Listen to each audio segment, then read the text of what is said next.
안녕하세요. 마음의 서재입니다. 오늘 읽어드릴 책은 일광욕은 인류의 가장 오래된 건강법. 햇빛이 피부에 닿는 순간 뼛속부터 건강해진다. 햇빛을 쬐면 의사가 필요 없다입니다. 지은이는 우스노미야 미스아키, 옮김이는 성백희, 펴낸 곳은 전나무숲입니다. 생명의 3대 요소, 물, 산소, 햇빛. 자외선에 대한 오해를 풀기 전에 먼저 태양의 중요성부터 설명하겠다. 전 세계의 많은 이들이 태양의 고마움을 그다지 실감하지 못하고 있다. 이 같은 경향은 일조 시간이 풍부한 나라일수록 강하다. 그 대표가 일본과 한국이다. 우리나라에는 자원이 없다고들 말한다. 분명 석유 등은 수입에 의존할 수밖에 없는 가지지 못한 나라가 맞다. 하지만 생물이 살아가는데 필요한 요소는 모두 최고 수준으로 갖추고 있다. 물, 산소, 햇빛. 이 생명의 3대 요소를 고르게 갖춘 나라는 전 세계에 그렇게 많지 않다. 예를 들어 석유가 많이 채굴되는 나라들 중에는 강우량이 너무 적어서 광대한 사막이 펼쳐져 있는 곳이 많다. 생물이 살아가는데 무척이나 가혹한 환경이다. 일조 시간이 극단적으로 짧은 북극권에서는 여성의 생리가 먹거나 남성의 성욕이 감퇴하는 일도 나타난다. 사계절이 뚜렷한 나라에서는 상상도 할 수 없는 현상인데 극단적으로 태양을 보지 못하는 생활이 이어지면 이런 곤란한 일도 생긴다. 그렇다면 우리가 사는 이 나라는 어떤가? 계절마다 햇살의 강도가 다르긴 하지만 1년 내내 부드러운 햇빛이 내리쬐다. 비도 적당히 내리고 숲도 풍부해서 생물이 살아가는데 좋은 조건을 훌륭하게 갖추고 있다. 2차 대전 후에 경제대국으로 가는 길을 선택한 까닭에 현재는 식량의 지급률이 떨어졌지만 원래는 식량이나 식물을 재배하는데 적합한 풍토라서 당장이라도 콘크리트와 아스팔트를 걷어내고 농지로 되돌린다면 무척이나 풍요로운 생활을 누릴 수 있다. 이런 은혜로운 환경에서 살기에 오히려 우리는 태양의 고마움을 완전히 잊어버렸고 종국에는 햇빛을 피부에 적 운운하며 악당 취급을 하는 지경에까지 이르렀다. 정말로 건강이나 목숨보다 피부 상태가 더 중요하다고 생각하는가? 적외선이 없으면 지구도 인체도 얼어붙는다. 햇빛을 쬐면 몸이 따뜻해지는데 이것이 적외선의 효능이다. 자외선은 피부에서 흡수되어 체내에서 비타민 D를 생성하는 등 화학작용을 일으킨다. 한편 적외선은 인간의 몸 깊수간곳까지 침투해 열을 발생시킴으로써 몸을 덮이는 등 물리작용을 일으킨다. 이때 인체에서는 원적외선이 방출되어 체온을 조절한다. 참고로 적외선은 투과력이 강해서 인체의 경우 최고 15cm 깊이까지 도달한 뒤에 열 에너지로 바뀌는데 두개골까지 통과할 정도로 높은 투과력을 자랑한다. 또 짙은 색의 흡수가 잘 된다는 특징도 있다. 인간의 혈액은 기본적으로 붉지만 정맥, 특히 전신에 퍼진 모세혈관에서는 흑적색을 띈다. 그 이유는 혈액 속으로 직접 적외선을 받아들여서 열 에너지로 변환시키기 위해 인체가 진화했기 때문이다. 과학적으로 적외선의 작용이나 그 존재조차 판명되지 않았던 때부터 인간의 몸은 이미 그 효능을 파악해서 최대한 이용해왔던 것이다. 인체를 덮이는 일은 매우 중요하다. 전신이 따뜻해지면 혈관이 확장되고 혈류도 좋아지는 덕에 자외선을 받아 생성된 비타민 D 등이 효과적으로 순환한다. 최근 젊은이들을 중심으로 저체온이 문제가 되고 있는데 햇빛을 쬐지 않는 생활 습관과 관계가 있어 보인다. 그저 단순히 체온이 떨어지니까 몸에 나쁘다는 말이 아니다. 체온이 낮으면 모처럼 생성된 물질이 효과적으로 이용되지 못한다는 폐해가 생긴다. 햇빛을 쬐지 않으면 비타민 D도 생성되지 않을 테니 이유가 어찌됐든 햇빛을 쬐지 않는 생활은 인간에게 부정적인 측면이 많다. 저체온으로 고민하는 사람이라면 반드시 낮에 외출할 기회를 늘리기 바란다. 분명 태양이 그 고민을 해결해 줄 것이다. 햇빛을 받아 생성된 비타민 D는 과잉증이 없다. 자외선을 쬐어 생성된 비타민 D는 체내에 축적되는 특성이 있다.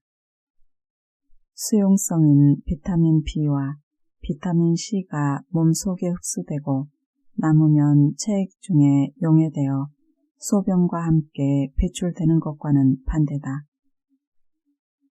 건강에 좋다고 해서 비타민제를 다량으로 섭취하는 사람이 많은데 실로 무의미한 행동이다. 왜냐하면 지용성 비타민을 제외한 나머지 비타민들은 체내에 필요한 만큼만 흡수되고 나머지는 차근차근 모조리 배출되기 때문이다. 햇빛을 자주 쬐어 비타민 D가 너무 많이 생기고 그로 인해 비타민 D 과잉증에 걸리면 어떡하나 하고 걱정하는 사람도 있겠지만 비타민 D 과잉증이 확인된 예는 비타민 D 결핍증을 치료하기 위해 인공 비타민 D 보충제를 투여받은 사람들 뿐이었으며 햇빛을 쬐어 생성된 비타민 D가 과잉된 일은 없다. 그런 현상이 실제한다면 어업이나 농업에 종사하며 온종일 태양 아래에서 일하는 사람들은 모두 비타민 D 과잉증에 걸렸을 것이다. 쓰고 남은 비타민 D가 체내에 축적되었다가 필요할 때 쓰인다는 특성 덕분에 일조량이 줄어드는 겨울을 무사히 날 수 있는 것이다. 그런 점에서 인간은 겨울을 대비해서 봄부터 가을까지 비타민 D를 잔뜩 축적해둘 필요가 있다. 그렇다고 무리할 필요는 없다. 햇빛을 피하지 않고 지극히 평범하게 생활해도 비타민 D가 결핍될 일은 없으며 겨울을 나는데 필요한 비타민 D도 충분히 축적할 수 있다. 단 햇빛을 피하며 생활해온 사람들은 지금이라도 의식적으로 햇빛을 많이 쬐어두는 편이 좋다. 폭염을 피해 여름 내내 냉방을 한 실내에서만 지낸다면 1년 중 비타민 D를 가장 많이 생성할 수 있는 시기를 놓쳐버리는 셈이다.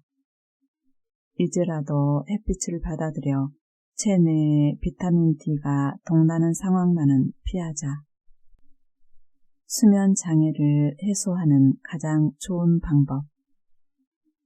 우울증보다 환자 증가율이 높은 질환이 수면장애다. 한 조사에 따르면 성인의 약 20%, 고령자 중에서는 무려 30%의 사람들이 수면장애로 고통받고 있다고 한다. 수면장애는 크게 4가지로 나뉜다. 잠자리에 들어서 잠이 들 때까지 오랜 시간이 걸리는 입면장애, 자다가 깨서 좀처럼 다시 잠들지 못하는 중도각성, 평소의 기상시각보다 빨리 잠이 깨는 조조각성, 잠은 잤지만 잔 것 같지 않은 숙면장애가 있다. 이 중에서 조조각성은 고령자에게 흔히 나타나며 사람에 따라 여러 유형이 복합적으로 나타나는 경우도 있다. 병원에 가면 수면장애를 해결하는 방법의 하나로 수면제를 처방하는 경우가 많은데 그리 좋은 방법이 아니다. 약이 없으면 잠을 잘 수 없다라는 새로운 불안감을 형성해 약물에 의존하게끔 만들기 때문이다. 수면장애 역시 인공조명의 발달로 자연광에 노출되는 시간이 적어진 현실이 큰 영향을 미쳤다고 본다. 다들 잘 알고 있겠지만 인간에게는 체내시계란 것이 있다. 체내시계는 인간뿐만 아니라 지구상의 모든 생물이 갖고 있는데 체내시계가 만들어내는 생체 리듬이 무너지면 수면장애 등을 유발한다.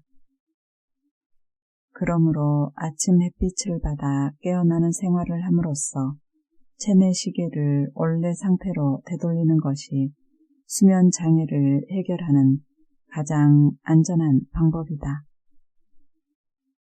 그 원리는 이렇다.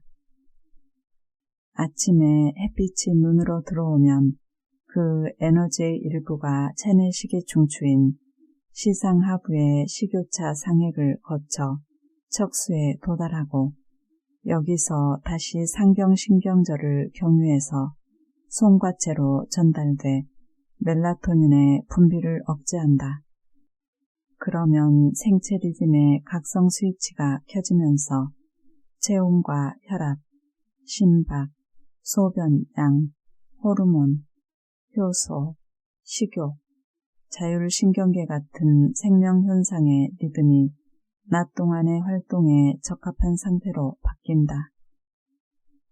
그러다가 날이 저물어 어두워지면 광자극이 사라지고 멜라토닌의 분비가 늘어나 생체 리듬은 수면이나 휴식에 적합하도록 느긋한 상태가 된다. 참고로 이 생체 리듬 체계는 전맹인 사람에게도 있다고 확인되어 있으며 피부에 태양 광선을 감지하는 센서가 존재한다는 사실도 밝혀졌다. 주로 밤 근무를 해 도저히 태양의 움직임과 흐름이 같은 생활이 어려운 경우도 있겠지만 인간이 원래 활동하던 리듬으로 체내시계를 되돌린다면 수면장애가 크게 개선될 수 있다. 체내시계를 정상화하는 데서 그치지 않고 운동량도 함께 늘린다면 밤에 푹 자는 것은 걱정하지 않아도 될 것이다. 그 영향으로 생체 리듬이 더더욱 빨리 정상화되는 것은 당연한 일이다. 최신 연구 결과에 따르면 수면장애가 있는 사람은 통상적인 수면 시간을 유지하는 사람에 비해 일찍 죽는다고 한다. 문명의 진화로 망가져버린 체내시계를 원래대로 되돌리는 방법은 태양의 힘을 빌리는 것 말고는 없다. 이번 기회에 꼭 도전해보라. 냉증과 냉방병, 햇빛을 믿어야 낫는다. 냉난방이 완비된 실내에서 쾌적하게 지내다 보면 인간이 본래 갖고 있던 체온 조절 기능이 정상적으로 작동하지 않게 된다고 이미 설명했다. 그 상태가 컨디션 불량으로 이어진 결과가 흔히 말하는 냉방병이다. 권태감, 식욕부진, 두통, 복통, 설사 같은 냉방병의 증상이 더위 먹은 상태와 중복되는 경우가 많기 때문에 냉방이 원인이라는 사실을 미처 깨닫지 못하는 사람들도 많다. 냉방병은 왜, 어떻게 생길까? 에어컨의 설정 온도를 바깥 기온보다 극단적으로 낮춰버리면 실내와 바깥을 들락거리기만 해도 우리 몸은 그 변화에 대응하다가 그만 무리를 하고 만다. 그 결과 체온 조절 기능이 제대로 작동하지 않고 땀까지 잘 나지 않는 체질로 바뀌어버린다. 게다가 몸이 기온 변화에 대응하지 못하는 탓에 더운 바깥에서 시원한 실내로 들어왔는데도 한참 동안 모공이 열린 채로 있어 냉방을 한 방에서도 끊임없이 열을 방출시킨다. 그러다 결국 자신이 설정한 실온보다 체온이 더 떨어져서 몸이 나른해지고 두통이나 복통을 호소하게 되는 것이다. 더위로 인한 갈증을 식히고 수분을 보충해야 한다는 생각에 실외뿐만 아니라 실내에서도 수분을 많이 섭취하는 사람도 있는데 냉방으로 몸이 차가워진 상태에서 찬물까지 대량으로 마시면 배탈이 날 수밖에 없다. 그렇잖아도 실내에 있을 때는 거의 움직이지 않아 냉방을 안 해도 혈액순환이 나빠지는데 위의 상황까지 겹치면 컨디션은 당연히 악화된다. 그러나 평소에 밖으로 나가 햇빛을 듬뿍 쬐면서 적당히 땀을 흘리는 습관을 들이면 실내에서 에어컨을 사용해도 몸이 기온차에 대응할 수 있어 그렇게까지 심각한 증상은 나타나지 않는다. 냉방병은 아니지만 냉증으로 고생하는 사람도 많다.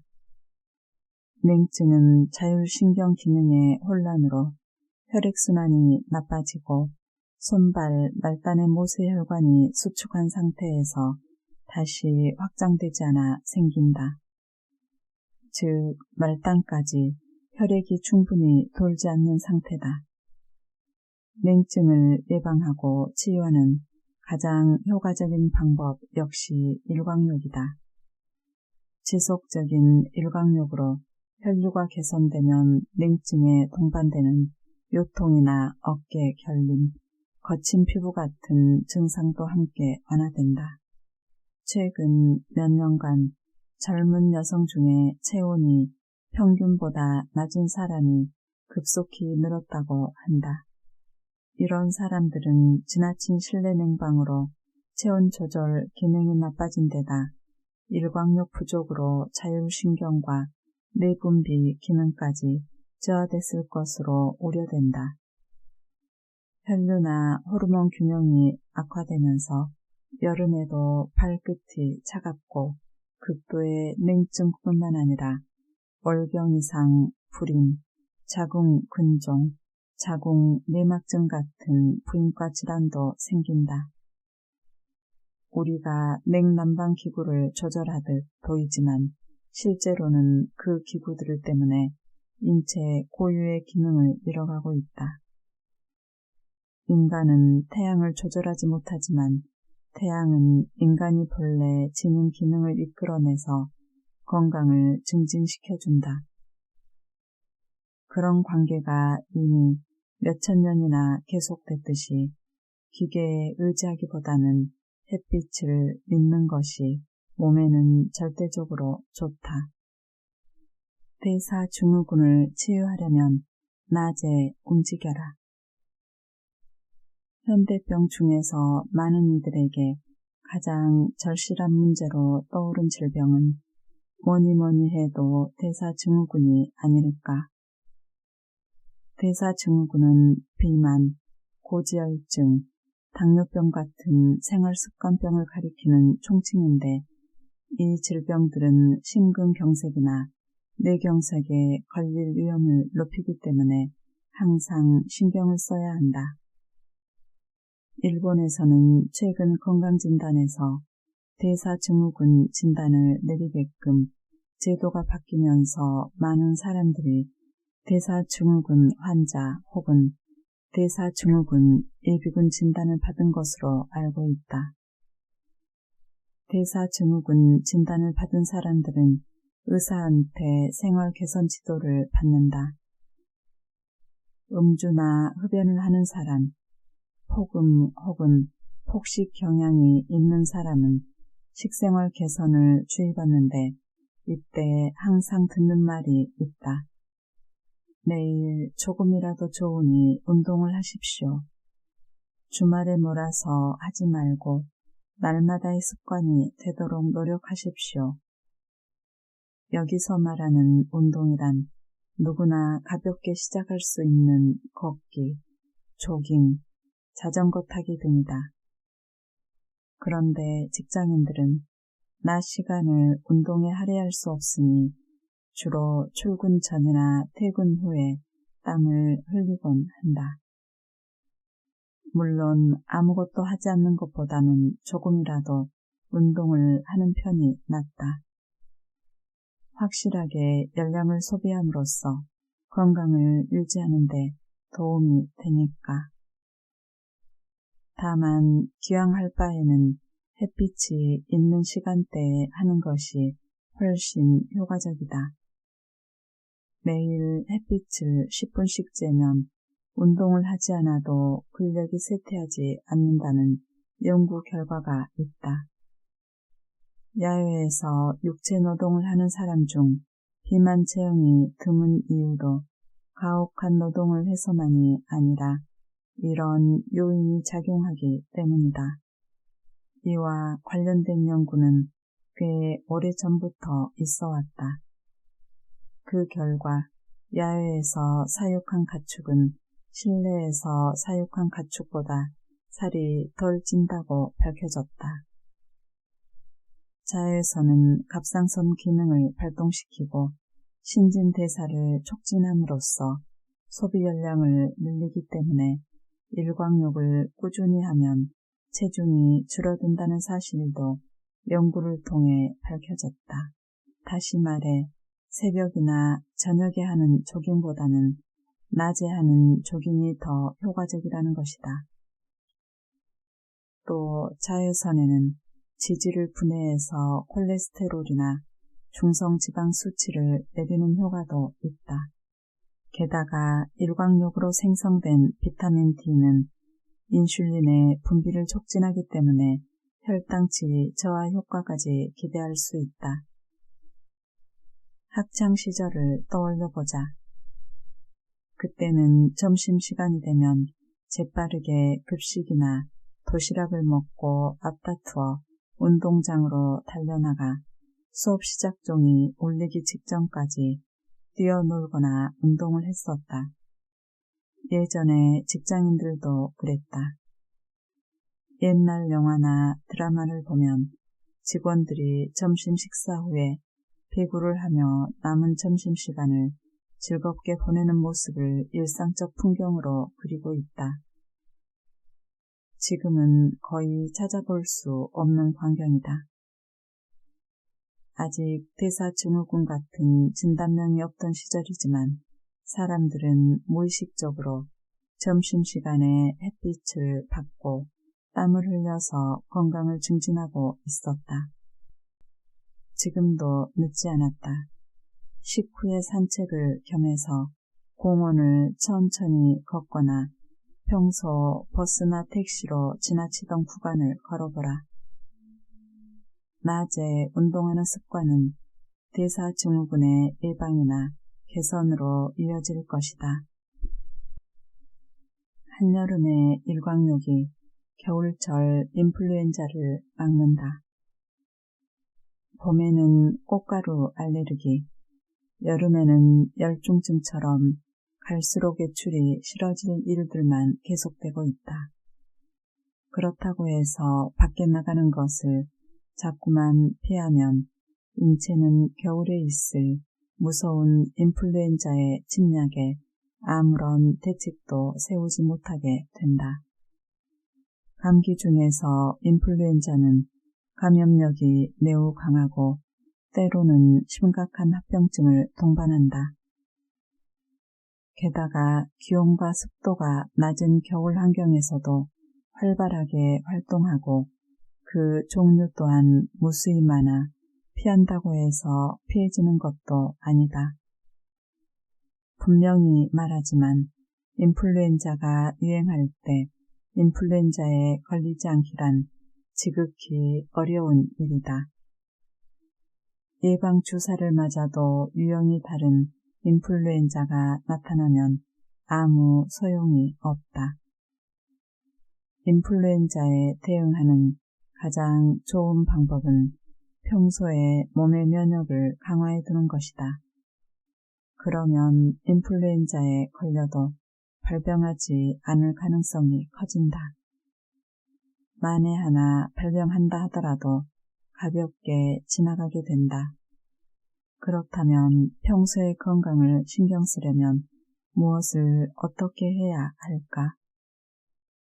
사실 특별한 일을 할 필요는 없다.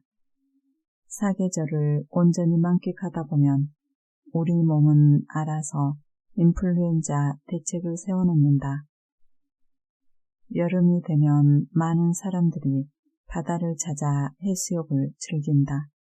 이런 자체가 겨울철 인플루엔자 대책이다. 직장인들은 장기간의 여름 휴가를 내기가 쉽지 않다 보니 해수욕을 하러 갈 기회가 많지 않지만 여름 한철에도 몇 번씩 바다를 찾는 학생이나 아이들은 여름의 강한 햇빛을 전신에 듬뿍 받아 면역력을 강화시킨다. 그와 동시에 체내의 비타민 D를 대량으로 축적한다. 볕이 약해지는 겨울철엔 아무래도 비타민 D가 부족하기 쉽다. 이때 중요한 것이 여름에 얼마나 햇빛을 받아 비타민 D를 축적해 두었는가이다.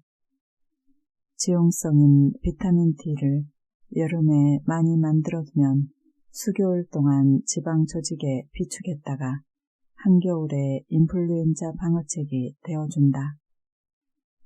겨울에 인플루엔자에 감염돼도 발병하지 않거나 발병해도 가벼운 증상만 보이고 마느냐는 모두 여름을 어떻게 보냈는가에 달려있는 것이다.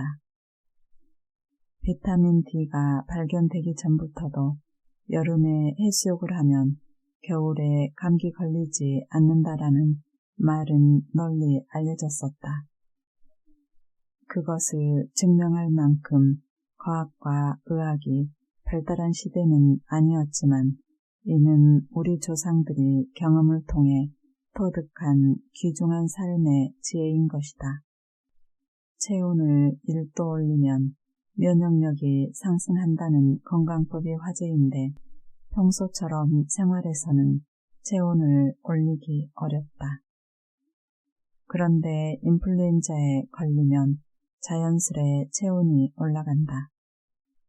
이때 사람들은 해열제로 열을 내리는데 이는 좋은 방법이 아니다. 체온이 39도를 넘으면 균이나 바이러스에게는 지극히 살기 어려운 환경이 되기 때문에 원칙대로라면 어지간한 고열이 아닌 한 해열제를 먹어서 억지로 체온을 내릴 필요가 없다. 왜냐하면 급속히 체온이 떨어지면 기껏 약해진 바이러스에게 알아서 활동하기 좋은 환경을 제공하는 격이 되기 때문이다. 다만 현재의 의료 시스템이 환자 개개인의 상태에 맞게 유연하게 대응하기보다는 인플루엔자라고 밝혀지면 A라는 약을 주고 열이 몇 도 이상이면 해열제를 처방한다는 식으로 예상되는 증상에 맞춰 사전에 약의 조합을 만들어 두었다가 기계적으로 처방하는 것이 안타깝다. 의사로서 병원 진료 시스템에 대해 변명을 하자면 인플루엔자가 유행할 때에는 연이어 몰려드는 환자로 병원도 엄청나게 혼잡하기 때문에 이런 식으로 하지 않으면 환자들의 절반도 진료하지 못한다. 한편 환자들도 웬만한 경우가 아니면 약이나 주사로 증상을 없앨 수 있다고 현대의학을 철석같이 믿고 있다. 감기 등을 약으로 치료하는 행위는 미봉책에 지나지 않는데도 말이다. 매년 그런 식으로 반복하다가는 특효약이나 백신이 없는 신종플루나 미지의 조류인플루엔자 등이 나타나 맹위를 떨치기라도 하면 속수무책 불안에 떠는 수밖에 없다. 그러니 몸이 조금 안 좋다고 해서 금세 약을 찾기보다는 일단 몸부터 튼튼하게 만들어야 한다고 치료에 대한 생각을 바꾸는 것이 중요하다. 더불어 일상적으로 햇빛을 쬐는 습관을 들여서 면역력을 높여두자. 그러면 그 자체가 최고의 예방책이 된다. 한여름의 해수욕이 한겨울 인플루엔자를 대비하고 가을에 스포츠로 땀을 흘려서 봄철에 꽃가루 알레르기 대책으로 삼는다. 자연의 섭리는 사계절의 특색을 현명하게 이용하면 1년을 건강하게 보낼 수 있게끔 되어 있다. 햇빛은 인간이 본디 지닌 능력을 끌어내기 위한 열쇠이다. 집에만 틀어박히는 생활을 지속한 탓에 점점 퇴화됐거나 게을러지고 둔해진 능력을 회복시키려면 일광욕을 해서 몸을 깨우는 수밖에 없다. 충분한 일광욕은 암도 예방한다. 지금으로부터 20여 년 전 일본 우생성은 맹렬한 기세로 늘어난 대장암 환자의 지역별 유환율을 조사해서 그 결과를 지도로 만들어 발표했다. 인구가 많은 도쿄나 오사카 같은 대도시에서 유환율이 높은 것은 당연하지만 그 밖의 지역에서 나온 조사 결과가 놀라웠다. 왜냐하면 유환율이 높은 곳은 북부 지역인 홋카이도와 도호쿠였고 반대로 환자가 적은 지역은 남부에 속하는 시코쿠와 규슈, 오키나와였기 때문이다. 그때까지 대장암은 지방의 과다 섭취가 원인인 문명병이며 식이섬유가 예방에 효과적이라고 알려졌었다. 하지만 사람들의 식생활이 큰 차이가 없었음에도 불구하고 이렇게까지 남북으로 명암이 정확히 갈린 결과를 보니 대장암의 발병에 일조 시간이 깊이 관계돼 있다는 생각이 들었다. 자세히 말하면 일조 시간이 짧은 홋카이도와 도호쿠에서 대장암의 발생률이 높고 남하할수록 발생률이 점점 낮아지는 것을 볼 때 햇빛의 양이 많을수록 암의 위험성이 저하된다는 결론을 내릴 수밖에 없었다. 사실 미국에서도 이와 비슷한 조사를 했었다. 캘리포니아 대학교의 갈랜드 박사는 미국 내 대장암과 유방암의 유환율 분포가 북부에서 높고 남부에서 낮다는 데 주목했다. 그리고 온갖 자료를 상세히 검토하여 전국적으로 식단이 거의 비슷하다는 사실을 밝혀낸 뒤 1조 시간의 차이가 대장암과 유방암의 유환율에 크게 관계돼 있다고 발표했다. 또한 임상시험 등을 통해 비타민 D 결핍에서 오는 칼슘 부족이 대장암의 원인이라고도 밝혔다. 갈랜드 박사는 그 뒤에도 연구를 계속해서 하루에 10분에서 15분 피부의 40% 이상을 일광에 노출하면 적절한 수준의 비타민 D를 확보할 수 있으며 암도 예방된다라는 연구 결과를 발표했다. 또한 갈랜드 박사는 2002년 미국에서 발간된 의학지 캔서의 미국을 북동부와 남서부로 나눠서 암의 발병률과 사망률을 비교 검토한 결과를 실었다. 그 내용을 보면 대장암과 유방암뿐만 아니라 방광암, 식도암, 신장암, 폐암, 췌장암, 직장암, 위암, 자궁암, 난소암, 전립腺암, 악성 림프종 등 총 13종의 암이 자외선과 관련이 있다고 한다. 그리고 놀랍게도 일조 시간이 짧은 지역에서는 충분히 자외선을 쬐는 지역에 비해 약 2배의 사망률을 보이는 암도 확인되었다. 이 같은 연구나 조사가 지금도 전 세계적으로 이루어지고 있다. 무슨 이유에서인지 일본만은 고집스럽게 햇빛의 영향을 인정하지 않은 채 서구식 식생활 탓만 하는데 이 조사 결과들 앞에서 그 주장은 바람 앞에 촛불이나 다름없다. 건강 증진을 위해서 정기적으로 일광욕을 지속했는데 그 부산물로서 암에 안 걸리게 되었다면 굉장한 이득을 본 기분일 것이다. 국민병이면서도 예방이 쉽지 않은 병이 암이니 더더욱 그렇다. 어쨌거나 일광욕을 하면 이득을 볼지언정 손해볼 일은 없다. 일광욕은 서서히 시간을 늘리고 꾸준히 하라. 여기까지 읽고서 건강을 위해 지금 당장이라도 햇빛을 쬐러 나가자 라고 마음먹은 사람이 많을 텐데 그래도 어느 정도의 기준이 필요하니 잠시만 기다려주기 바란다. 비타민 D의 생성량이나 축적량을 측정하는 일은 불가능하기 때문에 얼마나 햇빛을 쬐어야 좋은지를 수치로 제시하는 것은 매우 어려운 일이다. 그래서 미국의 한 과학자가 자신의 논문에서 제시한 지침을 하나 소개한다. 상반신을 벗은 상태에서 하루 30분 일광욕을 하면 충분한 양의 비타민 D를 생성할 수 있다. 하지만 이것은 백인을 기준으로 했을 때의 지침이므로 그대로 동양인에게 적용할 수는 없다. 백인, 특히 유럽 사람들은 일광욕을 정말 좋아한다. 하와이처럼 따뜻한 지역으로 여행을 다녀온 사람이라면 잘 알겠지만 낮에 호텔 수영장에 가보면 백인 관광객들이 쭉 누워서 일광욕하는 광경을 자주 볼 수 있다. 그 사람들은 동양인들이 명소 관광을 마치고 호텔로 돌아올 때까지도 수영장에 누워있는 경우가 많다.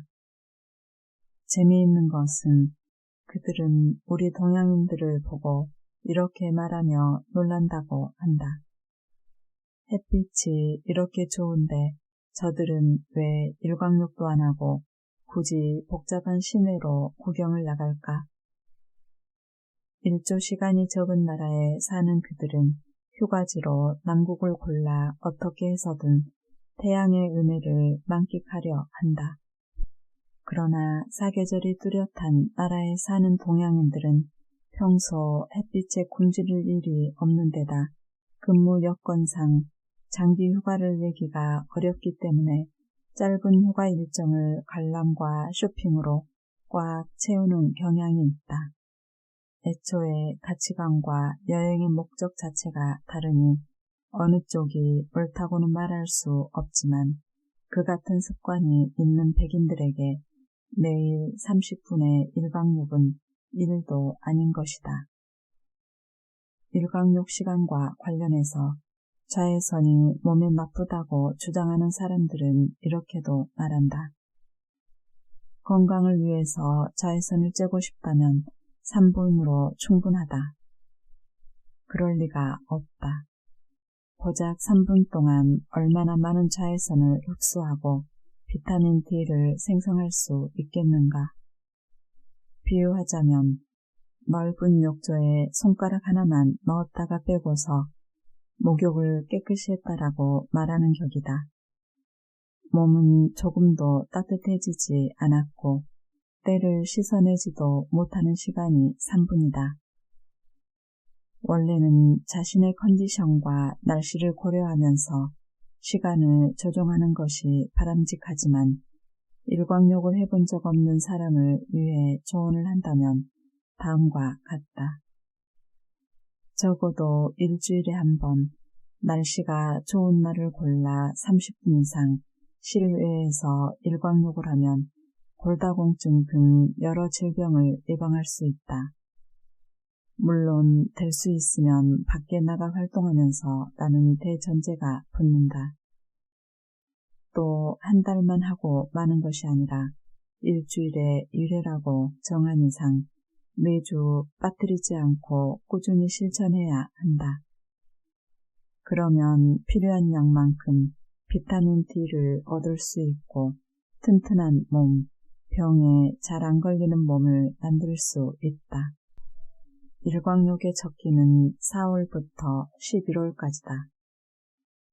한국이나 일본처럼 사계절이 분명하게 나뉘는 나라에서는 당연히 계절에 따라 일사량과 자외선량이 크게 달라진다.